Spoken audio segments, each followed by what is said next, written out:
What up? This is Robert Horry. Horry, three-pointer.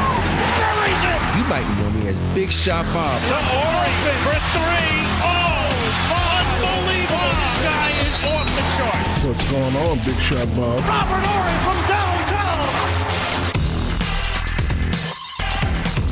downtown. All right. Let's call it episode 213 of the Big Shot Bob podcast. That is B-Dog Brandon Harper. I'm Rob Jenners. That is 7-time NBA champion, resident of the Money Pit, Robert Horry. No, he is. You got more stuff going on at your house, I swear.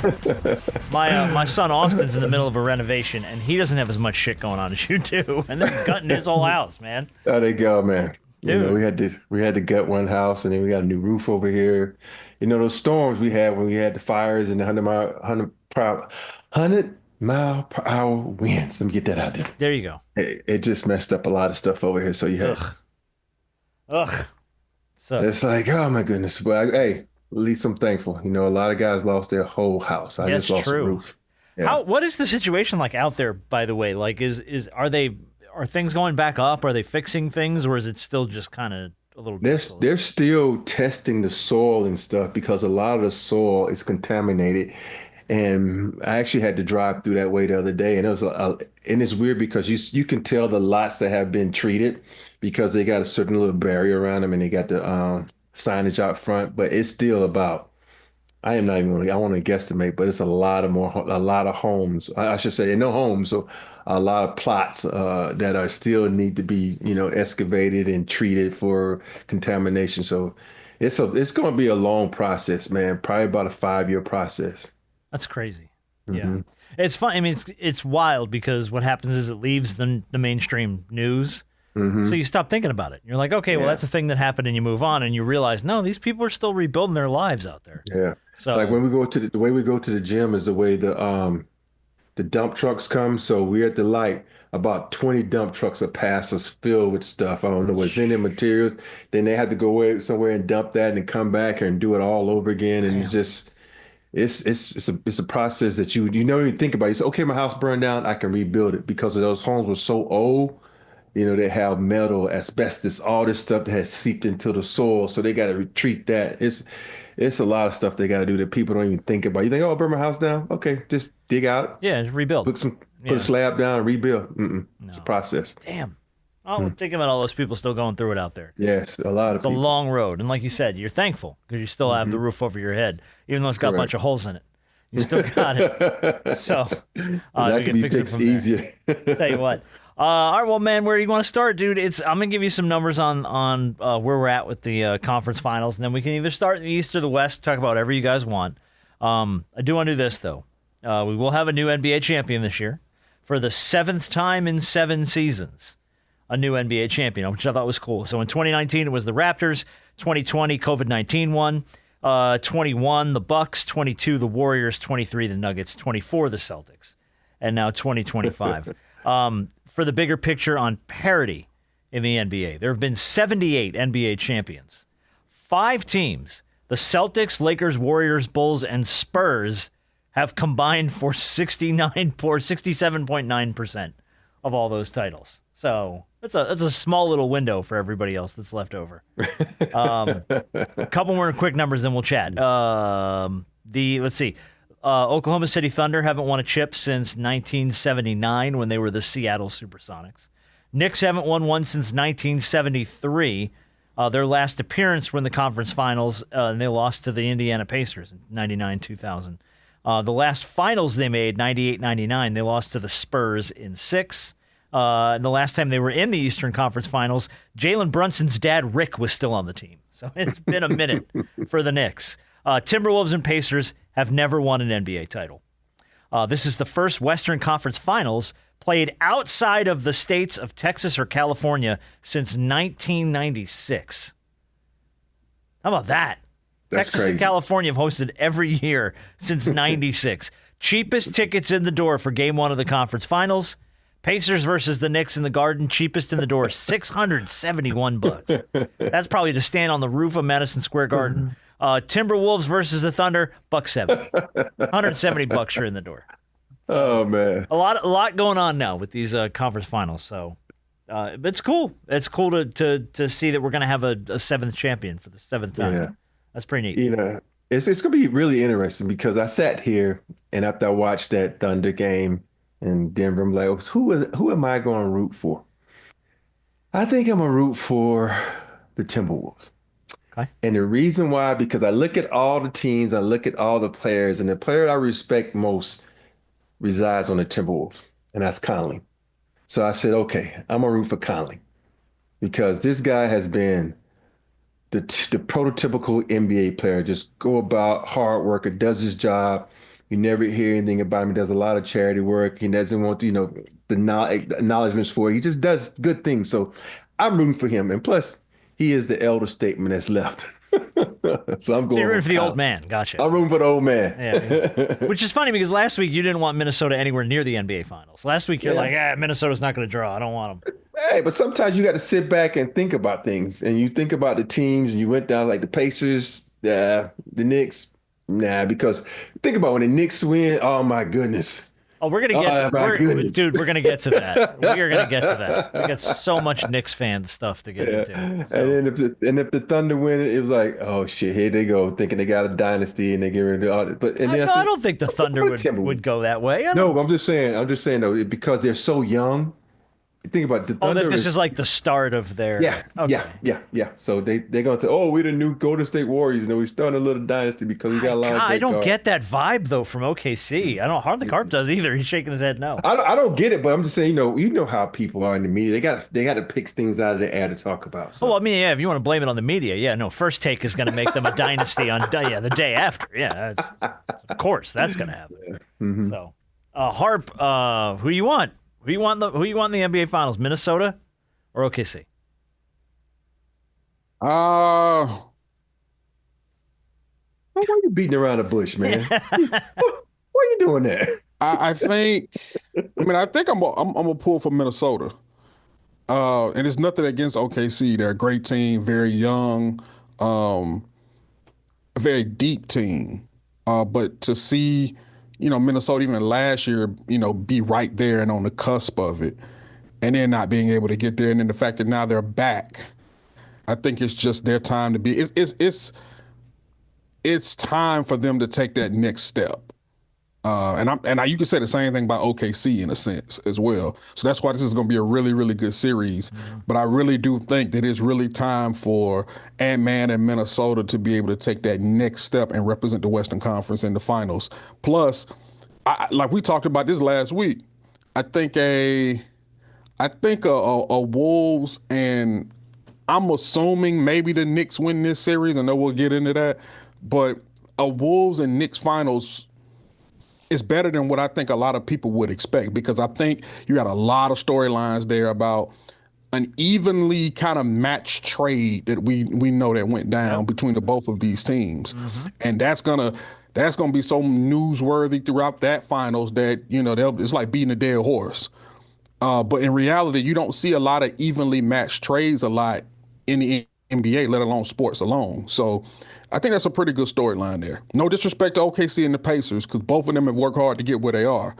But I think those are the two teams, even though I think Knicks fans are insufferable.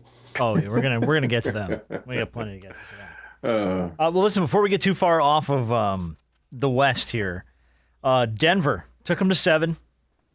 Couldn't get it done. I mean, they got cooked. They gave up. Cooked in Game 7.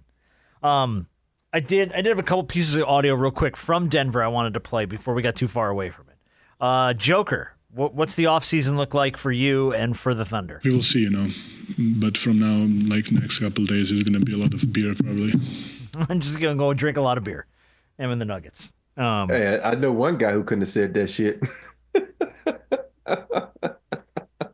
That's Luka. No, they would have taken that beer out of his hand. They'd have been like, no, thank you. That goes over here.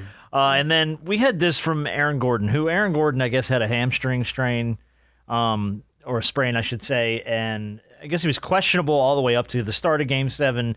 I think a lot of people were saying he wasn't going to play. Then he did get out there and he played, and he mustered 25 minutes. I think it was like 12 points or something, a handful of rebounds. Like he was out there. He got, what do you got? 25 minutes, 8 points, 11 boards. All right, on a sprained hamstring, that's not terrible. His argument here was we need more rest between the games. Health is a lot, you know. I would really, really appreciate it if there were a couple of days in between games in the playoffs instead of every other day, regardless if you go 7 games. And I understand if you do your work early and you get first seed, then you can have some time off. But I think the days in between games, not just off day and a travel day, but a travel day and a recovery day, just two days. I think the product of the game would be a lot better. I think there'd be just a better product on the floor, just to give all these professional athletes just one more day of rest, and you would see a higher level of basketball, probably less blowouts. Rob, nah. Nah, I guarantee you, if he doesn't have this injury, he's not having this conversation. Thought exactly the same thing. And so, like, this is a conversation of a man who's injured.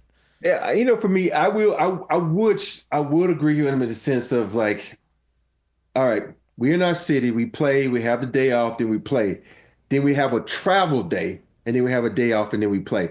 Now, if you're going from city to city, I can expect that. The first, for the first 4 games, because you're in 2, then you go 2, then after that, that's the only rest day you're gonna get. Because now it's play off, play off, play off. You should get to a point where your body is used to it. If you didn't have all these days, I'm not talking to Aaron Gordon. I'm saying when you have all these days where we're gonna rest our players, we're gonna load management. The season prepares you for the playoffs. Because that's the reason you have back-to-back games. That's why you have 4 games in 5 nights, or 3 games in 6 nights, or whatever it may be. Now your body gets used to it. So it ain't had nothing to do with the blowouts. It had to ask your ass ain't got no defensive team. When you look at the teams that are being blown out, I'm like, look at that nobody plays last defense. game. We've had this conversation 100 times. Yeah, look at the Knicks game 7. Look at the teams that didn't show up defensively, or the teams that get blown out. And that has nothing to do with the players. That had to do with the coaches and their defensive schemes. I guarantee you, I would love to see what coaches do on days off. Do they talk about the offense, or do they talk about the defense? Which one do you spend more time talking about? And you think about all the great teams that win championships. They're a top 5 defensive teams. Yeah. Is Denver a top 5 defensive team? It used to be. Yeah, it was at one point. Yeah, when you had you had Brown, and you had boy down in Orlando now, KCP. But no, you decided to get rid of those guys and have Braun, who you thought was going to be a defensive stopper, who can't stop me. I think, I think I hear what he's saying, but like you said, these are the words that are coming from a hurt man. Mm-hmm. I think the words will fall less on deaf ears if he was saying this and healthy, or if this was just coming from another guy that, is healthy and was out there playing and actually just felt the effect of not having enough days. Yeah. But I think what adding that extra day does is you extend the playoffs. Like, you have all these games that need to be played, and you have so many days in between games. So instead of that one game, obviously not talking about the travel, but just having another 2 days in between, let's see, game 1 and game 2. Oh, drag it out. You're dragging these things out, and what you got to really be careful about, and I know the NBA won't admit this because they don't care about it and they shouldn't. When you start dragging things out like this into the summer, you're getting really close to everybody's mind really starting to focus on football, because more football news comes out, OTAs and training camp. You're about to bleed over into OTAs. I mean, what are we doing? No, you're about to bleed over into training camps, and now everybody's mind is starting to shift over into football, where you have this window if you're the NBA where it's kind of like I said, they won't admit this because they shouldn't. They're a $6 billion entity. So no entity that's worth that much is going to admit this. But the reality of it is you got to be careful about that, because you don't want eyes being taken off the finals because you want to have more days, and it bleeds over into July? August? But I think the NBA would be upfront about that. I mean, that's pretty basic 101. I mean, you want the most eyes on your sport when you can get it. The fact that the NBA playoffs and the NHL playoffs run parallel to each other still kind of boggles my mind. Like, those 2 seasons are catered specifically to entirely different demographics. Like, Absolutely. there is so little crossover between the demographics of people that consume the NBA and the NHL. It is minuscule. Right. So they just line those 2 seasons up, and they go, great, because we have no football to compete with. Baseball is in the dog days of summer. Nothing counts really till August, September. We don't have a lot of OTAs yet. Training camps really don't start till July. So they're like, all right, well, we're going to make our postseason go May into June, and we're going to try and own as much of that window as we can. So I don't think that they would not talk about that. That's a smart move for them. No, I think they talk. I mean, I think they talk about it amongst them, selves. But I think we all know, especially working in sports, like, we know. And so for fans who may not know or may not think about stuff like that, they may not hear that type of stuff or think that the NBA will put that type of stuff out. But we, like I said, we know that they know. And we're not even talking about the NFL. I'm talking about college football too. Because there are regions around this country, especially in the South and especially in, the Midwest area, football's king. Oh, big time. And so if you want to catch those people, hey, man, you can't have all these days in between and to be extending this stuff into July, because even though it's still the summertime, people are now shifting their thought process over into football. They are. Rob, what do you think Denver does this offseason? 'Cause I think Denver's got a lot to figure out this offseason. And look, I mean, they got cooked in Game 7, but they didn't get blown out of the series. They were in 2 fistfight series. And I mean, I think they just got a lot. I mean, between the head coach and kind of the pieces that they want to figure out around Jokic and Murray and Gordon. And I mean, they got a lot of stuff up in the air. Westbrook. I mean, you look at that roster. Their starting lineup is one of the best. Well, except for maybe one player, their starting lineup is one of the best in the league. Michael Porter Jr. has to get healthy. There's a lot of buzz about him. Yeah, his shoulder. People understand when you got a bad shoulder, you can't raise it to do like that. It's hard to play, but they gotta have to get a bench. They front office. Let's start with the GM. They need a new GM. That GM got to understand that it ain't about the starting 5. It's about those guys, those 3 major guys that come off that bench to contribute. Christian Braun needs to move back to the bench. You need to bring you in a nice 2 guard who can defend. You messed up when you let KCP go, and there's so many things about this team. You figure like, okay, Jokic can overcome our shortcomings because he's the fucking best player in basketball, and then it doesn't work like that all the time because Jokic can't guard everybody. And they're going to have to figure out that bench. If you look at their bench, there's about 6 of those guys that won't be, maybe 7, won't be there next season because they got to overhaul it. And, the starting lineup, outside of Christian Braun is great. And I think if they keep this team intact, bring in a good coach, I know they got to sit down with Murray and Jokic, say, what coach do you want? Bring someone in. And I think they'll be fine. They'll be right back in the finals next year because when you got someone like Jokic, shit, it's hard to keep him out of the finals. Yeah, he's the ultimate wild card, and he can swing a series. I want his big ass down on the block more, though. Again, I've said this 100 times. It sends just vomit up the back of my throat when I see a big man pull up for a 3. Get down in the paint. What are you doing? Yeah. All right. Especially Well, when you're not shooting it well from 3 like he did this series. Punish him in the post. Yeah, and then you got a little fucker like Caruso on you. Punish his ass. You playing get him down and just beat him up, man. Like, take him to your world. Don't play in his world. No. Right. Nonsense. All right, well, we'll see how that one shakes out. So we're going to have OKC in Minnesota in the East. Let's get to or in the West, I should say. Let's get back to the East. What's wrong? Knicks fans. That's what's wrong. Knicks fans. Did they win the NBA championship? Because you'd think they did. The way they're going insane right now and just the celebration. Like, you're back in the Eastern Conference Finals. Look, congratulations. It's a good accomplishment. I guess if you're a Knicks fan, you're so just like every year your heart gets broken when you think you have a chance. So to get back to where you want to, almost to where you want to go. Because, look, Eastern Conference Finals is not the goal, right? It never is. It's a good place to be. But you got one more in front of you. And I'm sorry. You could say anything you want about the Indiana Pacers. I don't think the Pacers have taken anyone lightly in this postseason. I don't think the Indiana Pacers have been scared by anybody yet this postseason. They took apart the number 1 team in the East. I don't want to say with ease, but they did a hell of a good job taking apart Cleveland. Took their heart. I mean, look, Cleveland's a different type of team than New York. I get it. But if you're Knicks fans, why don't you just take a deep breath before you start climbing light posts and billboards in the middle of the city and throwing trash at Pacers fans and belittling the shit out of Brian Windhorst just because you saw him walking down the street. Look, I get it. The whole world picked against you. So what you're saying is you want them to be civilized. Well, don't right. Here's the thing though, because of the way the fans behave, it makes the Knicks so unrootable. Like I want nothing more, and I have no skin in this game. I care nothing about the Indiana Pacers. I want them to destroy the Knicks now.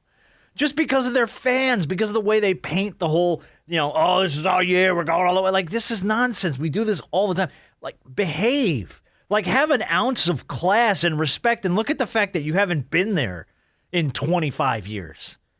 And be like, man, if we get an opportunity to go back, then we can really go nuts. Like, be happy. Celebrate your team. Don't act like an asshole. And, I mean, I'm from the New Jersey, New York area, so I know all the Knicks fans. I grew up with all the Knicks fans. I love all the Knicks. They're assholes.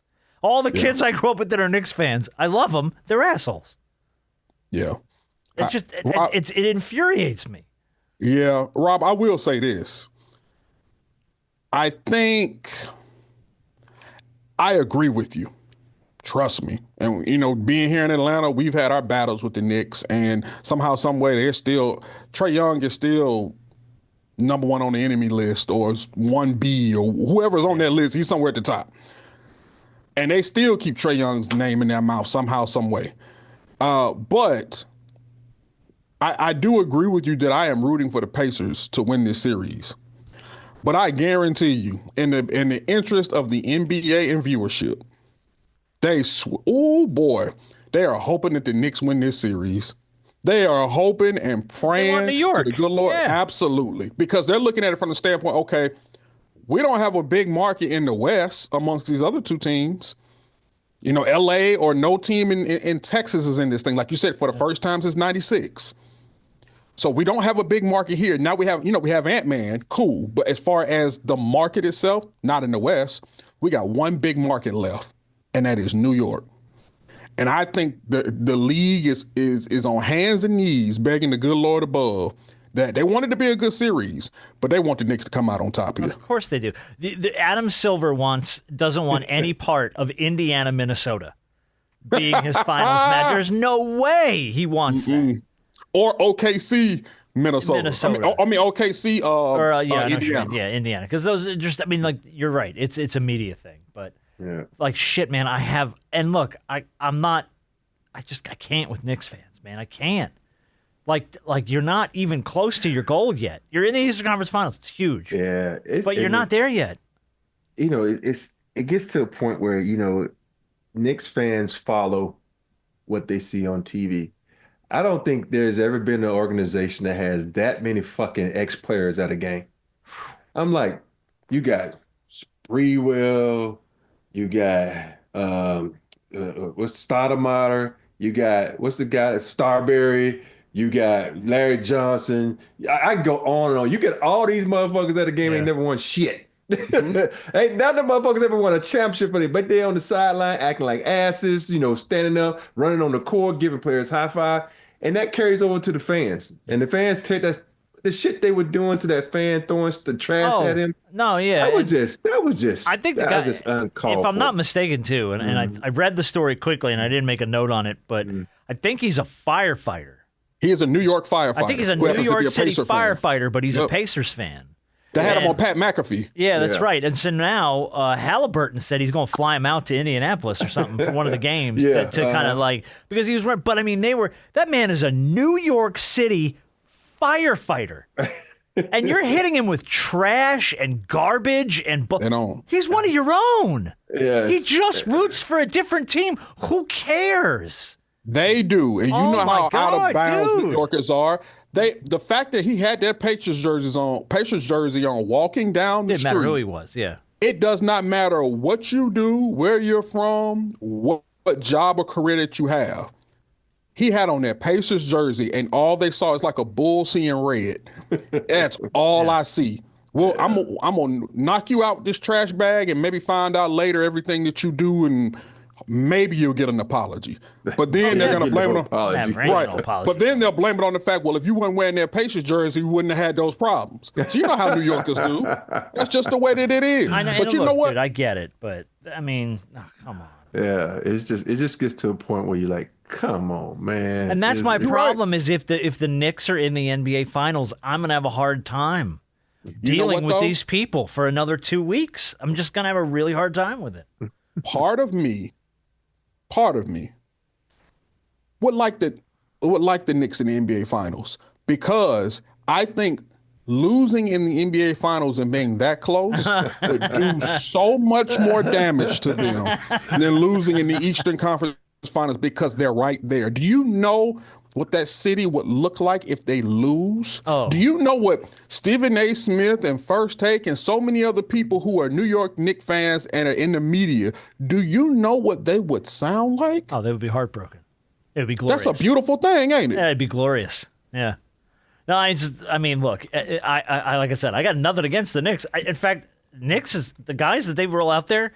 Those dudes play, man. They are ballers. Yeah. They are scrappy. They are having just a They season play 40 beyond minutes the a season. game. They bust their ass and they play hard. I don't know why Jaylen Brown decided to squeeze Josh Hart's junk in the middle of Game 5, but that's a thing that happened. So it's like, I missed that. oh yeah, no, there's that too. throw a little quick Google video on good. Jaylen Brown, Josh Hart. I don't know why.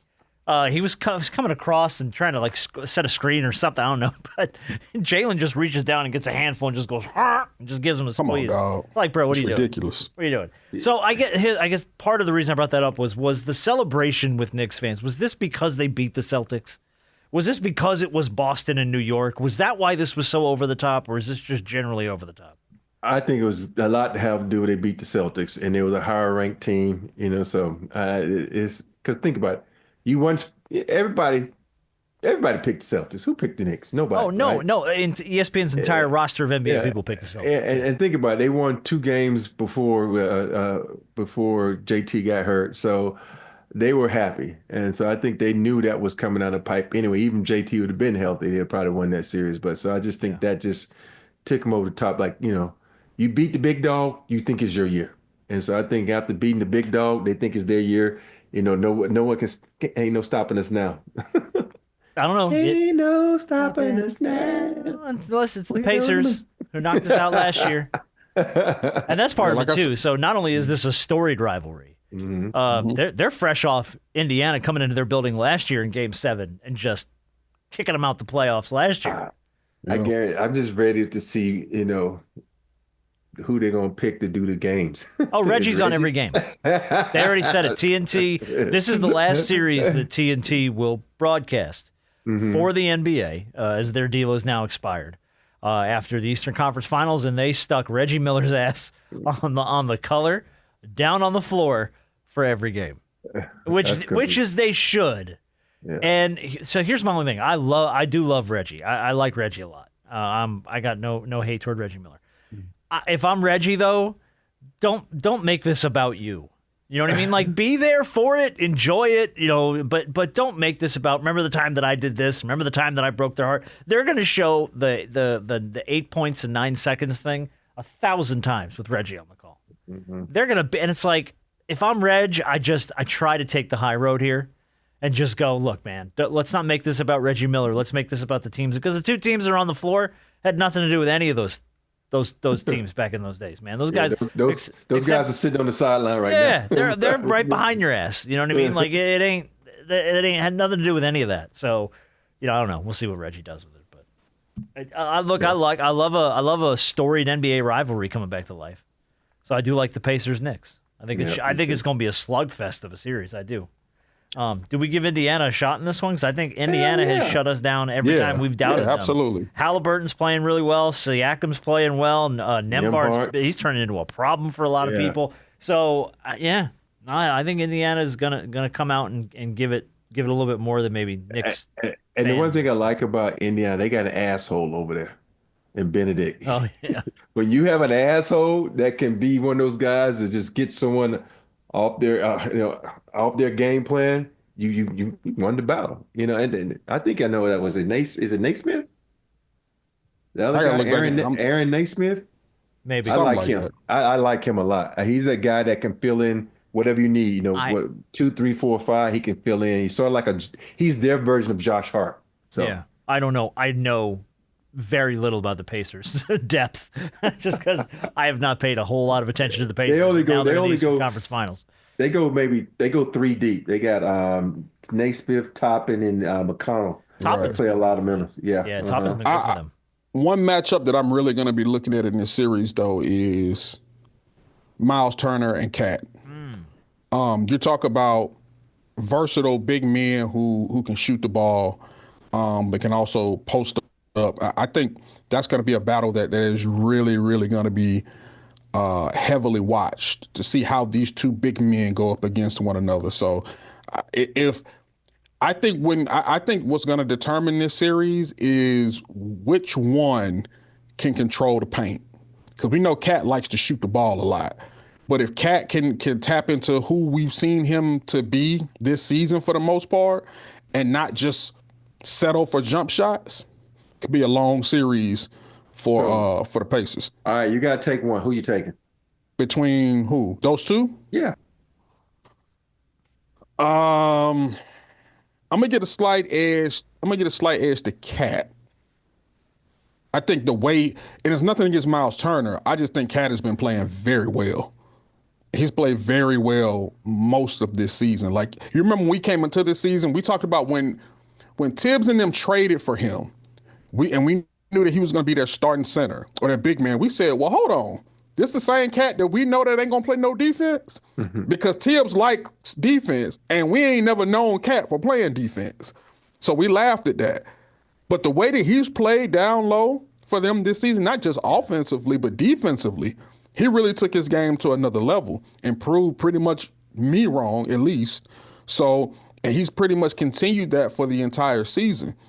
I got to salute and give that to him. He's played very, very well. Yeah, I'm taking Miles Turner. I just think Miles Turner plays harder, he plays smarter, and he's a better defensive player. Yeah, And I'm not knocking you on that. It's gonna be, that's one of the matchups. Everything is always about matchup, and for me, Miles Turner in that matchup. But I'm also going to see the Pacers.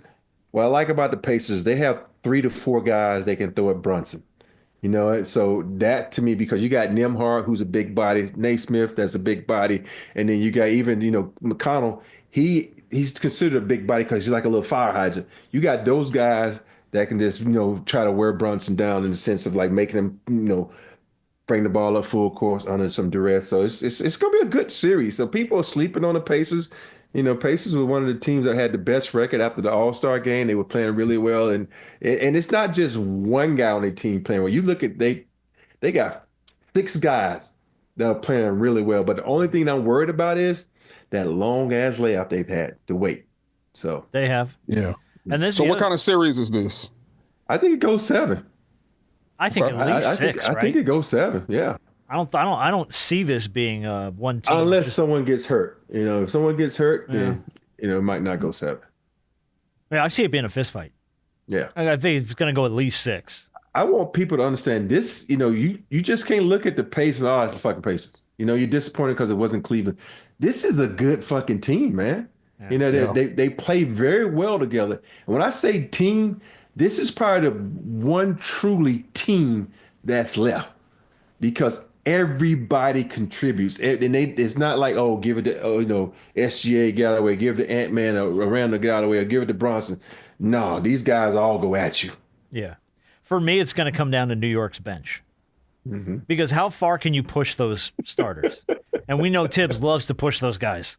So how far into a game are you going to shove them before they start to get tired or worn out or frustrated or somebody's not getting a shot off or, you know what I mean? Like somebody's clamped down and can't find a rhythm. And what is New York going to throw at you off the bench that can match what Indiana's got?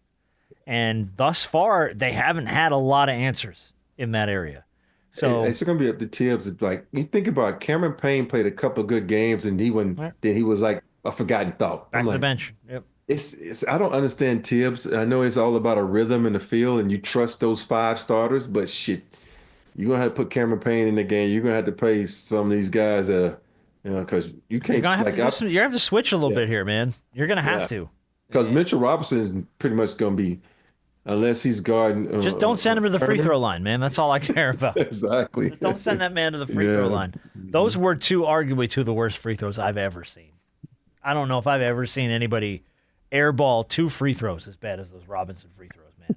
Holy God. That was dreadful. Yeah, I think I'm. All right, so I might, and this is probably rare, but I think I'm more interested in the Eastern Conference Finals than I am the West. Not saying I'm not interested in the West. Yeah, they're both going to be good series, though, I think. I think that Eastern Conference Finals, just for the simple fact of seeing New York fans, to see the highs and lows they're going to go through in this series, is going to be absolutely hilarious. You know, I mean, it's going to be such a roller coaster for them at every turn. It's hard not to just sit back and watch. Yeah. Every aspect and every emotion a New York goes through. Who do you have winning each individual conference? And then in turn, who do you have winning it all? Start with Robert Horry. Minnesota, Indiana. Minnesota wins it all. You have Indiana knocking off the Knicks. All right. Mm-hmm. Harper. In the West, I'm taking Minnesota. In the East, I am going to I'll take the Knicks. And I have Minnesota winning it all. All right, you ready for this? Yeah. OKC and the Knicks. And the Knicks win it. I think we've shit on the Knicks so much in this show, and we have willed it to happen. No, I have shit. No. Hand it where it's due. You're right. I have shit on. And you know what? No, correction. I have not shit on the Knicks. I've shit on the Knicks fans. Okay, I've shit on your fans. Your fans are assholes. The Knicks themselves, I just think they're gritty. I think they've hit a stride. I think they're tough. I think that they're going to give Indiana everything they can handle. I think they're going to win it in 6, and then I think it's going to be OKC's going to find a way to get it done against Minnesota, and then I think the Knicks are just going to be too much for OKC. I just think Knicks going to wear down, man. Dude, look, I'm not rooting for the Knicks, by the way. I think this is what's going to happen, and I'm trying to remove myself from the fact that I'm not a Knicks fan. I still think I'm picking the Knicks. I just think the heartache of an NBA Finals loss is so much more. Oh, it's more delicious. It's so much more delicious. So much more delicious. Yeah. But if you want the city of New York to burn to the ground, any either outcome, right? They win or they lose. I think the city's on fire either way. But the one good thing about when you in the East, travel time is so much easier. You think about Minnesota, OKC, at least it's a shorter flight than Cali to Minnesota, whatever it may be. But that's true. Yeah, so that's the only thing that's going to help out the Knicks travel time. Let's see how it goes. All right, well, we'll do a couple more quick stories. We'll do Big Shot of the Week, and then we'll get to our game this week, which is the Conference Finals high-low game, which should be fun. I'll give you guys some numbers from the Conference Finals. I've seen this a bunch this week, and it threw me.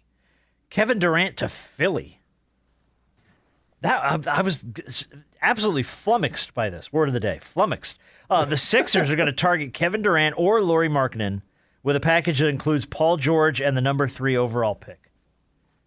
According to Jeremy Wu, quote, some teams expect the Sixers to be active in trade conversations with names like Kevin Durant or Lauri Markkanen in Utah as potential targets and packages that would probably include Paul George and the number 3 overall pick.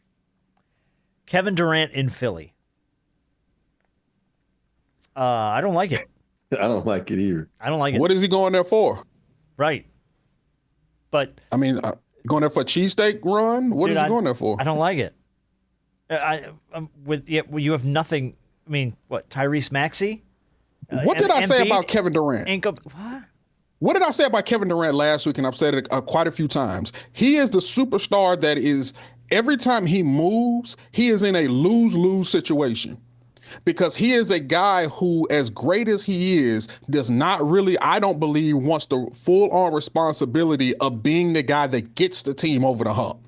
He wants to be the guy without actually having the responsibility. And if going to Philly would be the Same thing. It's a team in turmoil. They're in absolute shambles in Philadelphia right now. Well, they're in shambles, but would you rather have KD or Paul George? No, I understand that. That's not. Of course, you'd rather have KD. I don't think that's the point. What I'm saying is, he is a guy that is in a tough situation because of, I think, just who he is mentally to a degree. I don't care where he goes. He can go to the Rockets, but somehow, some way, if they don't win, the blame seems to evade him in a sense, or he doesn't want to accept the fullness of, hey, this is on me. I want the superstar treatment, but I don't want the superstar ridicule. And I don't care where he goes. They're going to deplete the team wherever he goes because he's going to require you giving up everything. So it's going to be him. It's going to be him like when Will Smith, that last episode when he's looking around the mansion and nobody's there. There's no furniture, no nothing. Yeah. That's exactly how he's going to be looking at that organization. Why? Because you didn't gutted everything to get him. So what's the point? Well, I mean, you're going to move Paul George. You're going to move the number 3 pick. So you lose your pick. And you lose. It's going to take more than that. It may take more than that. On top of that, I'm surprised. I'm not surprised. Part of me is surprised that Philadelphia would be willing to give up on the Paul George experiment that fast. And it has not been great so far. Don't get me wrong. I'm not defending it. But at some point, you know who he can be. It's the Embiid problem, too. It's like, you know who he can be. But both of them have the same issue. How long do you let it ride, though, before you go, okay, we got to try and give him a shot to be who we know he can be before we just jump ship on him? And I feel like if you wanted to do that to Joel Embiid, you probably have the right to do so. He's only played less than half of his games ever in his career. He played, 30-something games this season. If you wanted to do that to Paul George, for me, that feels a little premature. But I don't know. I think they should tear I'm an advocate of them tearing the whole thing down. Well, I think because they may end up having to do that no matter what.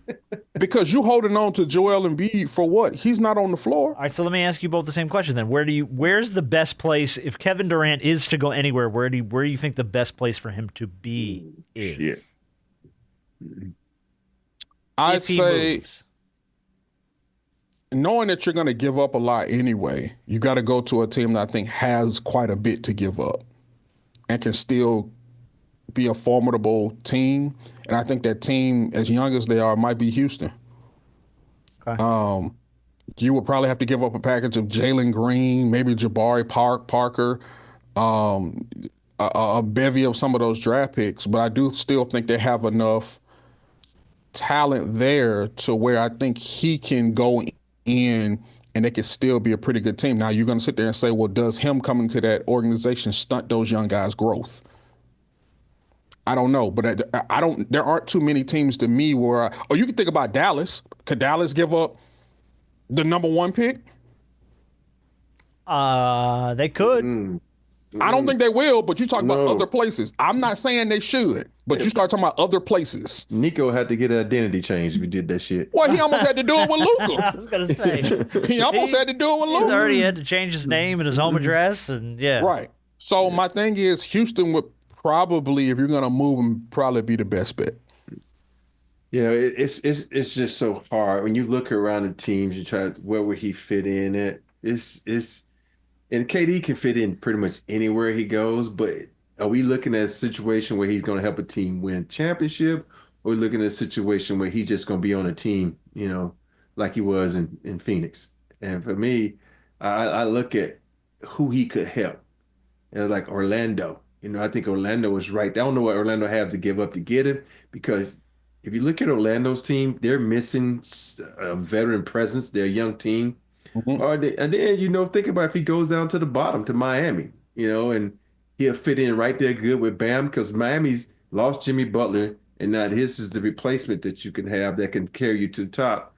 And even though they still won't win a championship there, if he's trying to win there's nowhere he can go that can afford him to win a championship. Like your point, B, he's just gonna be like floating in the wind right now until he end of his contract and he decides, I'm gonna take less money to go somewhere else and win. So yeah, and that's what it's gonna take, because if you're talking about his greatness, we can't, there's no need to discuss his greatness. We understand who Kevin Durant is, and we understand who he still is even at his age, because he can still play at a high level. It's just you're still talking about the level of compensation that you're having to give up for a guy of his caliber. Is it worth it for another organization to say, I'm going to literally have to somewhat gut my team and gut the progress that I've made in order to bring him in just to have the same result that he had where he's coming from? Here's a question. If OKC doesn't win it this year, do you take some of those picks that they have? They had a bunch of picks. They do. And put some type of package, and let's say you give away one of the Williams, one of the Jalen's, and bring him in. Bring him home? Would you do that? Possibly, because I don't have to. The less likely I have to gut my team, the better. Mm-hmm. And I didn't think about OKC. Possibly they may take a swing at that if they don't win the finals, or at least get to the finals. OKC, while I like the idea in theory, for me is tough because you're there. You know what I mean? Like, you're knocking on the door now. And even if you don't get there, you've been arguably one of, if not the best team in the West the last 2 seasons. Yeah, that true. Doesn't scream, we need to add Kevin Durant. You know what I mean? And move a bunch of pieces to do it. It was a really good team that had that same philosophy and never wanted. They called a Utah Jazz. Oh, they my had God. always right there at the cusp. Knocked on the door. Wanted to add anything to every it. season. Yeah. So sometimes you can have enough to get there, but you ain't got enough to get over the mountaintop. Well, that's a good point. Mm-hmm. That's a good point.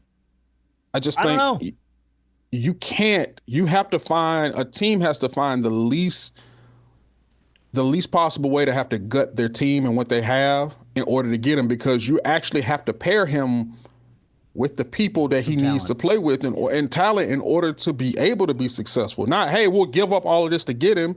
Okay, now you're back in a worse situation. Now you just have Kevin Durant. Yeah. And he gonna want to leave in another season or two because we're not winning. We're not winning. Yeah. I'm starting to lean in the direction of Houston though. I like that as a possible spot for him. Sorry, Rob, what's up? No, I say that. Oh, okay. Thought you were trying to jump in with a point. I cut you off. Like I don't know. Like I said, I don't know if we're already looking at him like this, but somebody like him that's moving around so often, and like I said, I go back to it, him not wanting to be seen as one of the issues, but is supposed to be one of the guys, if not the guy to get teams over the hump. Bro, you ain't got many places to go anymore. Yeah. Especially now at your age. Well, at some point, teams are going to stop spending for him. They're just going to stop. You know what I mean? Your legacy gets you so far. But I don't know. We'll see. We'll see if he moves at all. Who knows? He may stay. You better take your bet. I mean, you better. So you think, I was looking at the Rockets roster. Let's say, okay, Van Vliet, we're going to bring in your contract. We're going to ship you, bye, Jabari Smith, Cam Whitmore off. Or Cam Whitmore, because they can't get rid of Jalen Green. No, Green's been there. No, I think star. I know that's the only valuable piece that they have, but you gotta get rid of Van Vliet in that contract. That way you can. Hey, I know we always talk about what the Rockets can, but it's all about what Phoenix will accept. You know what I mean? So True. I think they accept Jalen Green. Yeah, Jalen Green, Cam Whitmore, and Van Vliet, because they always talk about need a point guard. Oh. So Phoenix always somebody need a point guard. Now you get a point guard in Van Vliet. You got an exceptional player in Jalen Green. If you get Cam Whitmore, Jabari Smith, one of those guys. Yeah. Now though, the more you stack this, the more I'm not starting to like it. But still though, if you look at now, you still got Dylan Brooks. You still got Amin Thompson. You still got Tari Eason. Dylan Brooks. Did you just throw Dylan Brooks down as a? Well, at least you still got Dylan. Gives a shit about Dylan. I'm just saying, you got the starters, man. You still got the starters. Yeah, I got you, but because when you get rid of coming like KD, you're gonna lose 2 or 3 starters. At least this way you only lose 1 starter. You are. But then see, that's what sucks, and this is where I think Harp's got a point. If you're Houston and you move those pieces to get Kevin Durant in there, and now all of a sudden you're not winning, oh my God, Houston's gonna turn on you hard, and he's gonna be the first guy to put his hands up and go, I didn't move all those pieces. I just thought it would be good to come here. But if you think about those pieces that they moved, those are pieces that don't play a lot of minutes anyway. Cam Whitmore doesn't really play for them. Not really. Jabari Smith fell out of the starting lineup. Yeah. Only one that, as long as you don't get rid of Tari Eason and Amin Thompson, you're fine. Because those 2 dudes right there are your future. I really want Green there too, though. Yeah. You know what I mean? And that's, You're not going to be able to keep right, Green. but that's the problem. Is I don't think you have to put him in probably to get any kind of acceptance out of the deal. All right, well, let's do Big Shot of the Week, and then we're going to play our conference finals high-low game. Big Shot of the Week is going to go to a woman named Amanda Juin. Here's why.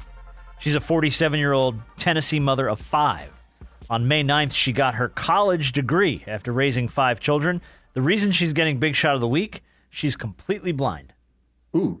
She gave up her college dream to raise her kids, and then when she started getting back to a point where she wanted to go back to college and get her degree, she was starting to lose her eyesight.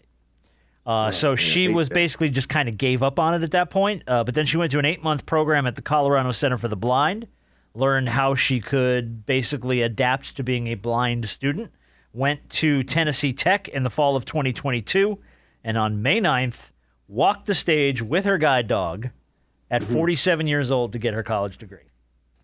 Big Shot of the Week. Yes. Very nicely done. Absolutely. Don't let something like that hold you back. She found a way to make it happen for her, and still managed to raise a family and the whole nine. So, God bless that woman. She did something cool. Great heart, obstacles made to be overcome. That's absolutely right. All right, let's goof around a little bit and have some fun. All right, this is the conference finals high-low game. I'm just going to ask you a question. You have to guess a number, and then your opposition here will guess if the actual number is higher or lower. All right, so we'll start with Rob. It's no surprise when you look around the record books for the conference finals that you see Michael Jordan's name pop up. He holds the record for the most points scored in a conference finals game. He did it against the Knicks. Of course he did. May of 1993. Rob, what is Michael Jordan's record for the most points scored in a conference finals game?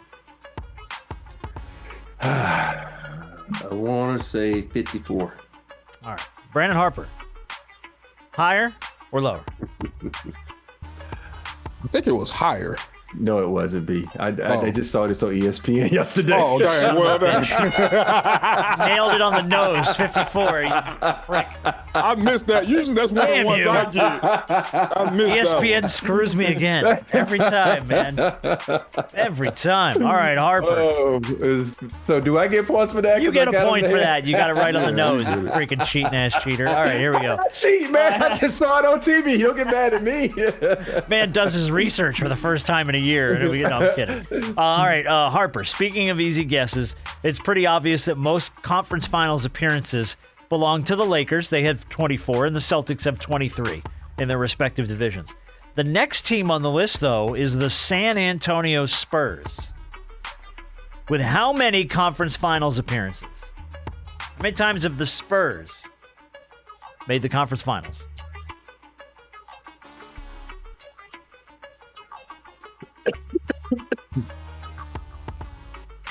Be quiet, Rob. Yeah. Your coughing is distracting my thought process. The Spurs were the third team on the list, by the way. Lakers had 24. Celtics had 23. Is it 10? It is not 10. Rob, is the actual number higher or lower You wouldn't know than this. 10? Lower. The point goes to Brandon Harper. 14 times. 14 times. 14 that the Spurs have made the conference finals. I was trying to think about 5 championships, and then we beat them in the finals one time, so I was saying 6. Yeah, So no, I they've been there 14 times. Mm-hmm. All right, Robert Horry. Since the turn of the century, being the year 2000, every team in the NBA, with the exception of 3, has made the conference finals. The 3 teams that have not, the New Orleans Pelicans and the Charlotte Hornets, have never made it. Actually, they're the only 2. There is a 3rd team that hasn't made it, though, since the turn of the century. That would be the Washington Wizards. Way back when they were the Washington Bullets. What year did the Washington Bullets make the conference finals? 1963. 1963 is not correct. Harper, is the real number higher, meaning closer to now, or lower, meaning further in the past? Closer to now. All right, so you're going to say higher. Yeah. And you, my friend, are going to get a point. Yeah, 1979 The Washington Bullets made the conference finals. For what it's worth, this is a number that made me kind of sick to my stomach. That's also the last time any Washington team in basketball has had a 50-win season. They haven't won 50 games since 1979. God bless them. All right, Harper. Rashid and Chris. And... Nope, never had a 50-win season. All right, Harper. When you look at the all-time leaders in points per game in the conference finals, Michael Jordan's actually number 2 on this list, behind Luka Doncic, who holds the record by averaging how many points per game in the conference finals?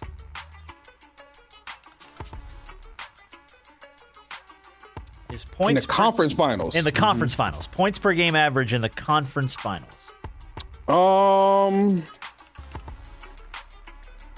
Is it 28? It is not 28. Rob, are you going to go higher? Higher. Rob's going Probably higher. He's 32.2. 31. Okay. And he's done it in 10 conference games. For what it's worth, I shortchanged them a little bit. Jordan has 31 and did it in 45 conference games. So he's got a little bit of a broader spectrum of stats there. All right, Rob, 2 to go. Here we go. Of course, Steph Curry has the record for the most three-pointers made in conference finals history. How many conference finals threes has Steph Curry dropped?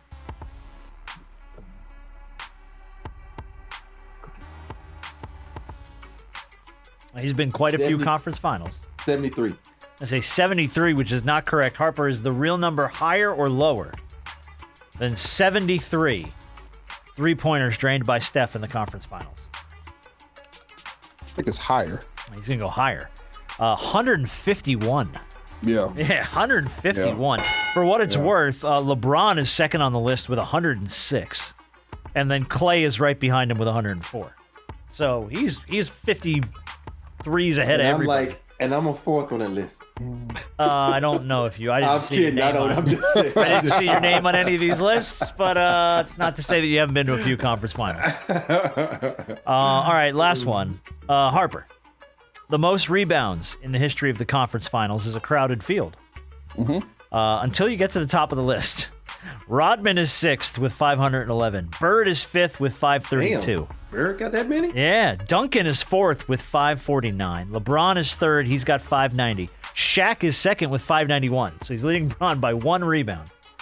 And then you get to the top of the list. Kareem Abdul-Jabbar.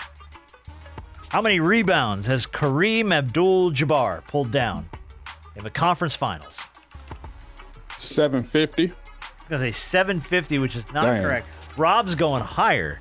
And the point, and I think the win, is going to go to Brandon Harper here. No, he didn't quite do 750. 675. 675.